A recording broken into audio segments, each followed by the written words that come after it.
Hello everyone, welcome to our candidate forum. This one is featuring the candidates in Ward 4. And we are joined by Republican Chip Wilbanks and Democrat Kevin Anderson. So we're going to start with opening statements. Each candidate will have 2 minutes to make an opening statement, and we'll start with you, Mr. Anderson. Okay. Good afternoon. I'm Kevin Anderson, and I'm running to serve as your alderman for Ward 4. I'm a husband, father, and an educator. I didn't start off in politics. I've been a lifelong educator. I started off with doing janitorial work, and I've worked my way up. Now I'm an administrator in the Jackson Public School District. I'm a lifelong learner. I started off, I'm at the point now where I'm in a dissertation away from doctorate at Mississippi College. But I'm here to serve the people. I'm here to listen to the people and to work for you. I see the potential in Ward 4, and I think I'm the best person to lead it into that area. So just wanting to introduce myself to you all. Thank you. All right, Mr. Wilbanks, your opening statement.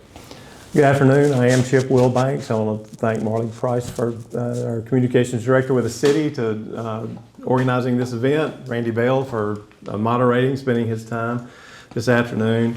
It's been an honor to serve as Alderman of Ward 4 of the last 4 years. It's hard to believe that 4 years has come and gone. It's been very quick and gratifying, rewarding 4 years. I think we've accomplished a lot as a city and in the ward over the last 4 years. And I humbly am asking for 4 more years to serve as your alderman. You know, I love Clinton. I have spent most of my life here. I'm a graduate of Clinton High School, a graduate of Mississippi College. I met my wife here. We made an intentional decision years and years ago to raise our children here, and that they are all graduates of Clinton High School. My law practice is in Old Town. My wife and daughters own a business in Old Town. We have a stake in Clinton. My 2 oldest daughters and their husbands and families live here. And most importantly, for the stake I have in this is that all 5 of my grandchildren are here and being raised in Clinton. I love the city. I know it was a great city, but there's improvement to be made, and I look forward to working another 4 years to make sure the city is the best it can be. Thank you. When we talk about issues facing the city, things come up like certainly public safety, economic development, paving streets. But beyond those, I'm going to ask you what you think the most pressing issue is facing the city now and how you would address it. Mr. Wilbanks, we'll start with you. Well, that's an interesting question. There are a lot of issues, and I think there are a couple of things when you were saying that come to mind, particularly with Ward 4. And I think those are maintaining the integrity of our neighborhoods through code enforcement. There are a lot of older neighborhoods, and I get a lot of calls for people that are concerned about their neighborhoods and people not keeping their property up and that type of thing. And we want to maintain the values of our homes, and that's important. That's the biggest investment most of us make. And so that's an issue that we have worked on and will continue to work on through the city. I also, we get a lot of calls, and this was kind of a surprise to me because I've never experienced it, but there's a lot of concern with groundwater drainage. And we get a lot of calls about that, and we've searched to see what we can do as a city to improve people's situation with their drainage. And there's limited things that we can do because we can't spend money and do work on private property. But we've entered into an agreement with the Corps of Engineers that's done in the process, and toward the end, that we hope of a long study of our primary creeks and waterways through the Clinton to see what we can do to improve those to the drainage issue. But the Ward 4 is much like anything else, is safety is our biggest concern, and crime enforcement, and our police force, our chief does an extremely good job. And that's been a priority to make sure that the city of Clinton maintains its safe environment. And city of Clinton is one of the safest cities, in some studies, the third safest city in the state of Mississippi. We can do better, but we do very good, and that will always remain a priority for me as an alderman for our city. Mr. Anderson, your idea of the most pressing issue facing the city of Clinton and your plan for dealing with it. Okay. In my campaign, I've been canvassing the neighborhoods, and I've been talking to constituents and hopefully future constituents. And one of the things that they talked about was what Mr. Wilbanks was saying about the drainage. I have drainage issues as well, where if it rains hard enough, it will flood my garage. And I've seen pictures that some of you have shown me of how bad it floods in your neighborhoods. And so one of the things that we could look at is looking at the budget and seeing where money is being spent and make it a priority in Ward 4 to fix those drainage issues, to look at various things that we can do. And with me being an educator and being in administration, one of the things that I do, I work with different departments. And so I know it would take to, talking to the city engineers and various other areas and try to find ways that we could relieve the drainage issues that a lot of us are having, and as well as the public safety. And one of the things that we can do is speak to the chief and have those different areas where we have police that would do community policing, where there are certain areas or beats where there are seeing more vibrant, and then whole community town halls where you introduce those police officers to the neighborhood, where they can get to know them on a first name basis, where it can become interpersonal. But those are some of the things that I think that's plaguing in Ward 4 for us. For years, Clinton has been a retirement community, but the focus seems to be shifting now as the city tries to attract young families to the city to help in its growth. So, Mr. Anderson, what would be your plan as far as supporting that initiative to bring in more younger families? I think that Clinton does have a lot of things. Well, Clinton has a lot of things that's going on right now that can bring in younger families. The thing is, it's just advertising. It's not out there, that on some Fridays that they have a movie in the park or something like that. You have to search for it. So we have to make sure that we advertise those things that we have going on in Clinton, as well as trying to bring in some more economic development things where, that will attract them to the area. I think of Clinton, especially Ward 4, as a sleeping giant.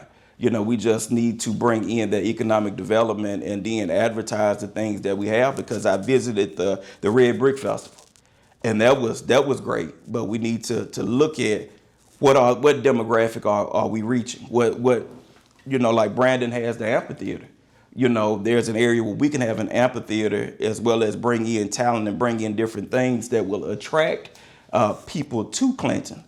And economic development is good, but not all development is good for Clinton. So you have to look at, and that takes some planning and some research to be able to see what we're trying to do and how we're trying to do it, and what demographic are we trying to bring in. So it's intentional advertising that we need to do to bring in those younger demographics. Mr. Wilbanks, how do we bring in more young families?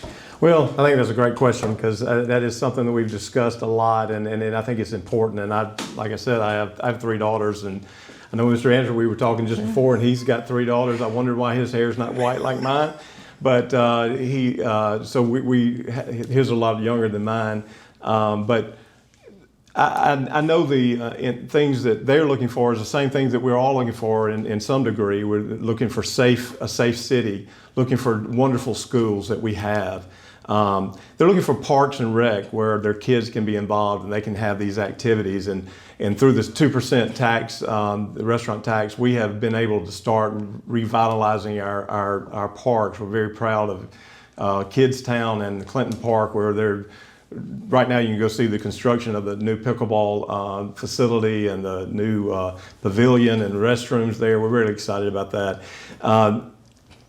But they also want activities, and Mr. Anderson mentioned the Red Brick Roads Festival, but there's Main Street. It does a spectacular job, and Terra Lytle with all those activities that they do in Old Town and around the city. But one of the things I think is an asset to our city that I think young people like is our diversity. Well, we are a complete diverse community, and that is a thing that I'm ashamed of. When I was young, maybe we were shying away from. But that's a thing we ought to promote, and is something that the young people find a wonderful thing. And so I think that's a great thing. But we also need new retail and new business. And with our 80-20 project, which is called Rising Springs, I just left a meeting about that before I came here.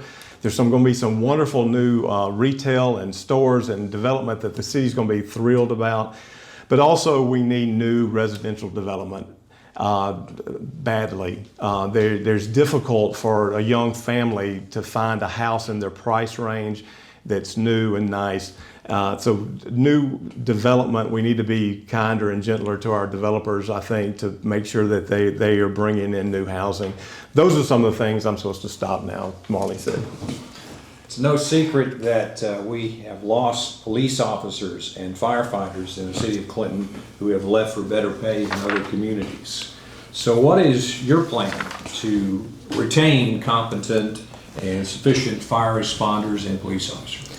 That is an issue. You know, one of the things and one of the reasons we've been fighting that over the last several years is that the state legislature has created the Capitol Police Force, which is a great thing.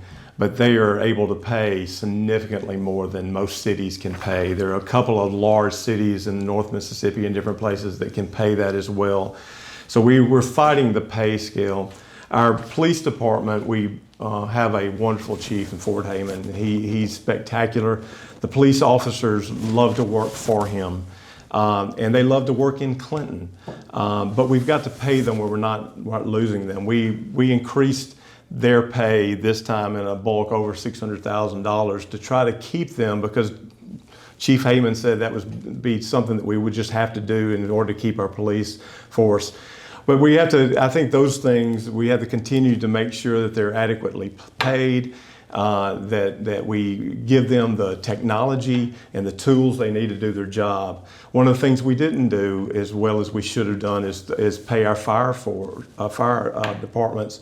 The city employees got a 3% raise. We gave the fire department 5% raise, and that was not enough. And we hope that this next budget that we were able to make up some of that, because I think some of the cities, there's not a Capitol Fire Department, but a lot of the cities are paying their fire departments the same as they pay their police officers, so that Capitol Police Force is affecting the pay raise there as well.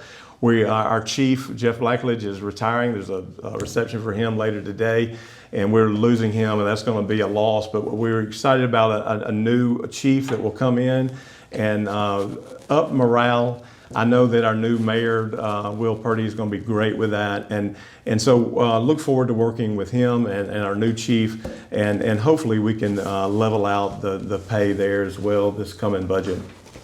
Mr. Anderson, how do we keep a sufficient number of competent police officers and firefighters in Clinton? Yeah, we need to look at our tax base and try to expand it, as well as our the budget, and try to see what's a priority and what's not a priority. We all know that public safety is a priority, because people want to feel safe in their homes. They want to feel safe that nothing is going to happen while they're shopping. So we need to look at economic development to bring in a bigger tax base, and then to make sure that those businesses like your Home Depot, your Walmart, that they're paying their fair share in taxes, where we can afford to pay our police force, as well as provide a retirement, insurance, look at those other things that will help drive them into the community to make sure that we have them competitive with other cities or counties around us so that they will stay or want to come to the area and make sure that Mr. Wilbanks was saying have the necessary technology in order for them to be able to do their job. So it takes all of us and working with the different aldermen to make sure that we have a competitive salary, that we're working to make sure that we have economic development coming in where we can afford to pay competitive with those other counties around us. Let's talk about transparency in city government. I think we all agree that voters should have the right to know and understand the actions of their elected officials. City of Clinton does a lot of things to try to make its actions transparent. A live stream of the Board of Aldermen meetings, there's social media, monthly newsletter, City of Clinton app, a website, a Text My Gov platform. But what are some other things, Mr. Anderson, the city could do to even increase that transparency more? Transparency is one of those things that that you've been hearing a lot about, and I think that one way we can use that transparency is one, to hold quarterly town hall meetings, to listen to the constituents, as well as to let the constituents know what we have coming down the pipeline. You can also leverage social media to where you're constantly putting things out there to let them know, and then when developments are happening, we want to make sure that the community, that we go to them first to let them know, hey, this is what's going on, so that they will have some input, and we let them know the ramifications. Oh, okay, so this 80-20 is coming in, and so how will this affect us, or how will this affect the community? And so we need to make sure that they are properly informed, so that you won't hear around town where they're not doing nothing, all they're doing is the same thing. So we should always be open to invite them into the conversations, not just around election time, when we're canvassing, when we're talking to people, where we're putting signs up, but it needs to be a continuous thing of where we're letting them know and where we're inviting them in. And even if it's not something that's happening in our ward, still have those town hall meetings to invite law enforcement to come in, so that they can talk about things that they're doing within your community and where they're going to be placed. So it needs to be an open line of communication, either on the app, and then, in college they have this thing called office hours, where you can say, hey, I'm having office hours, and where you can come in, we can talk, or have a separate cell phone strictly for constituents to call and get that, that open line of communication, saying, hey, I can get in touch with my alderman, anytime, and so you can have that separate, where you have the family on one and then them on the other. Mr. Wilbanks, transparency in government, what more can we do? Transparency is extremely important, that the people in our city feel like that they know what is going on. I can assure you that, and as I've learned in the last 4 years, I've not experienced any backroom meetings where we're having discussions outside the public meetings. All the meetings are public. And so I feel like it is transparent to a large degree, but whether people believe it is or not, that's important as well. Marley, who's sitting here, she's our communications director. She does a great job with our Facebook page, with social media. You can call and sign up for all kinds of information and get on those chains where you will get immediate alerts for all types of things. And I think that is important. One thing that I think that we need to readdress is live streaming our work sessions. We live stream the meetings that we have 2 times a month. We do not live stream the work sessions. We have a work session on Monday before the Tuesday meeting, and I moved that we would live stream the work sessions. That did not pass, and so we don't do that. But those work sessions on Monday nights before the meetings are really where all the discussion happens. A lot of times we show up on Tuesday night and we're voting yes or no, and something more controversial, there may be some discussion, but a lot of that discussion is of those work sessions. Also, any resident can request to get on the agenda for a work session and address the board for any matter. And so I think that It would be, I think, important for people to have the opportunity to hear what we're talking about, and then the next morning call me on the phone and say, "What are y'all thinking on this?" Because I would love to hear people's feedback before I make the vote. I love to hear the feedback after the vote too. That's fine too. But before I make the vote, because you may change my mind. But I've always given my cell phone out, my 601-331-3479. You call me anytime. My work, my office is 108 West Leek Street. I'm right in Old Town. You stop by there anytime and talk about any issue you want to. But those are the things I would think, Randy. Let's take a long-range view of Clinton's future. We've talked a lot about the immediate needs and things we need to do. I'd like to get your 10-year vision for Clinton, where you see the city in the next decade. I think that's a good question, because I think that leaders need to have vision. And one thing I've seen through my lifetime here and all my different experiences and a variety of things through the city of Clinton is the good, the great, and the things that can be improved and the things that we can have. And I think it's important to have vision. I see in 10 years we still have the best schools in the state, and I think that's a priority. I think that it's a priority that we are still within the top 3 safest cities in Mississippi, but instead of number 3, we're number 1. I see that we're figuring out a way to spend more money on paving our streets. There's some streets that need to be overhauled that is cost a lot, but that we currently spend $1.3 million a year on paving, but that doesn't go as far as it used to. So we have continued a strong university with Mississippi College. We have new homes with young families filled there that are excited about being in Clinton, that are spending the weekends at our state-of-the-art parks. We have a great deal of new retail and businesses that the city residents are going to be excited about, and that our city is clean and beautiful. I'm all about the landscape. You can ask our current mayor. You can ask a lot of the people on our department heads how I bother them about the landscaping. And I think it's important that we make a good impression immediately when people come into our city, and we want to beautify that and work on that. So all those kinds of things, and our Parks and Rec, we're currently spending so much time and money that we've gotten, and we're so excited about the lighting project and all those things that are going on with our Parks and Rec. But we're going to continue to work on that, and those will be state of the art. There's a lot of things in my vision that are longer than just 2 minutes, but those are some of the things I just thought of.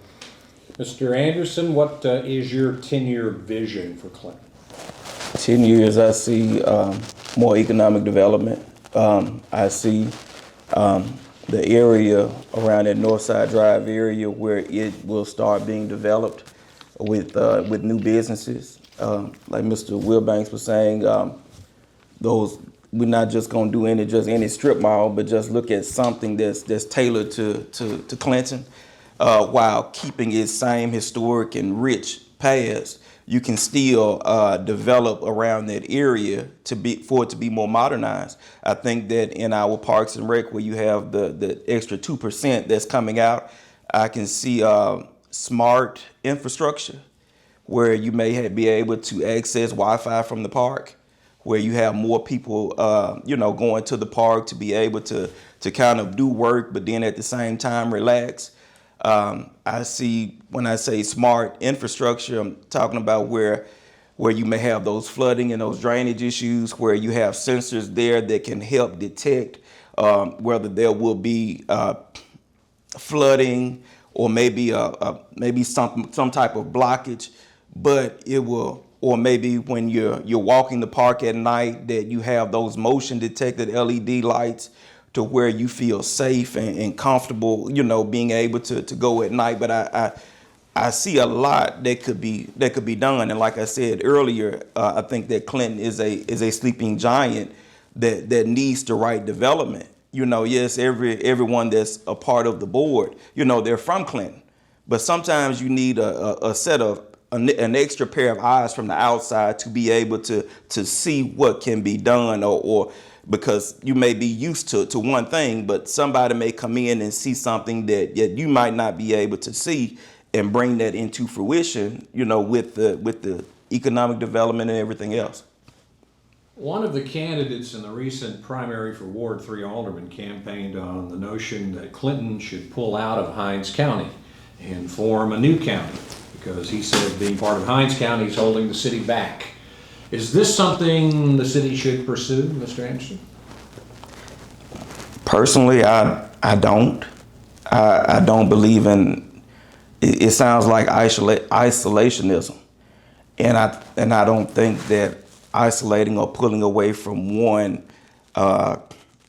area for another is really what's needed. I think that if you work together, you can make things happen. That you can make things happen if you work together. That when you start to isolate yourself, then who's there when you may need to help? Like there's a saying that says, no man is an island.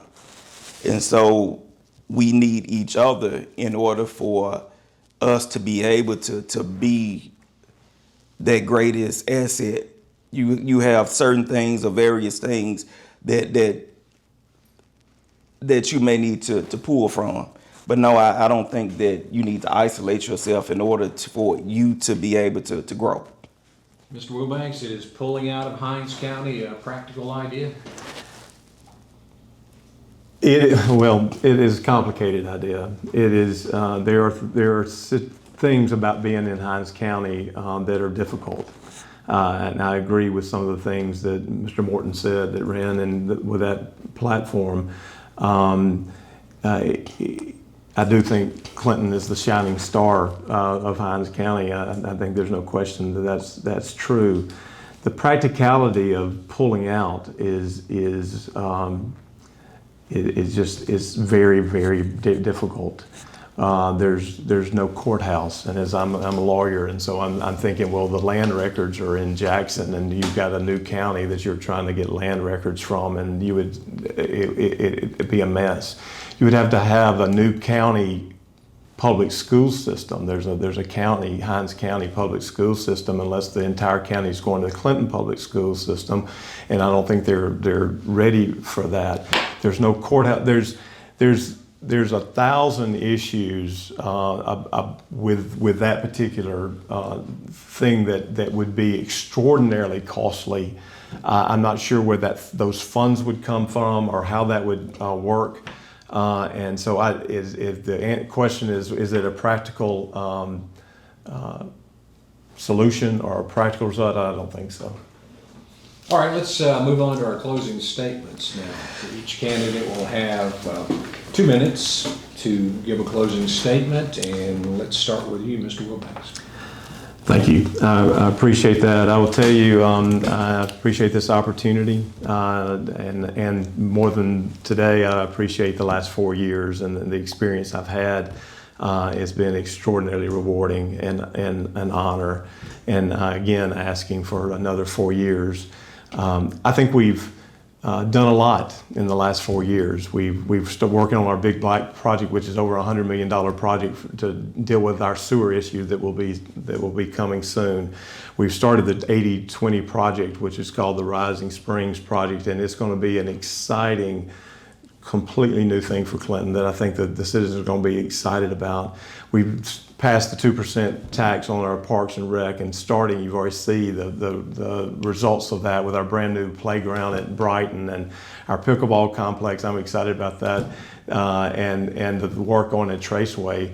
When I started this 4 years ago, we went through the parks, and it was almost depressing thinking, how do we do this work, because just the lighting at Traceway that is extremely old and dangerous, frankly, was going to be about $7 million, and now we're halfway through almost getting that new lighting done, and that's very exciting. We're working on street paving, and we're about to pave a lot of Spring Ridge and Clinton Boulevard, and there's working right now on a complete redo of Highway 80 as a boulevard, and that's going to be an exciting change for Clinton. But there's more to be done, and I'm ready to continue to work. And I commit to you that I will use my complete dedication and commitment to the city, that I'll use my professional experience, my life experiences for you, I'll continue to speak out and use good judgment in making decisions for the city and to work for you, your children, your grandchildren, and my grandchildren as well. I urge you to support me and appreciate if you would and ask for your vote. If you want to talk about anything but prior to the election, you call me at 601-331-3479 and I'll be glad to talk to you. And Marley's telling me to stop, so I will. Mr. Anderson, you have 2 minutes, so maybe a little bit more. Sorry about that. Okay. Clinton is more than a city to me. It's home. And I think that home should be a place where you feel seen, where you feel heard, where everyone feels like they are valued. I'm running for alderman to bring a response, citizens first approach to leadership. I'm not about titles. I'm here to serve. With your support, I'll fight for you every day. And as a special education teacher and now an administrator, I've advocated for students with special needs. Every day, as your next alderman, I'll advocate for you, for your needs, for the communities that I serve. I'll be there to advocate for you. So I hope that I can get your vote as the next alderman for Clinton. I have a heart for the people. I've served in the lowest position, and I know what it means to feel like because you may not have the job that you are considered to be less than. So I will fight to make sure that you are heard. I'll fight to make sure that you are a part of the decision making that happens within Clinton. So I ask for your vote as Ward 4 Alderman for Clinton, Mississippi. All right, thanks to both of our candidates for Ward 4 Alderman, Democrat Kevin Anderson and Republican Chip Wilbanks. We thank both of them and we thank you for watching.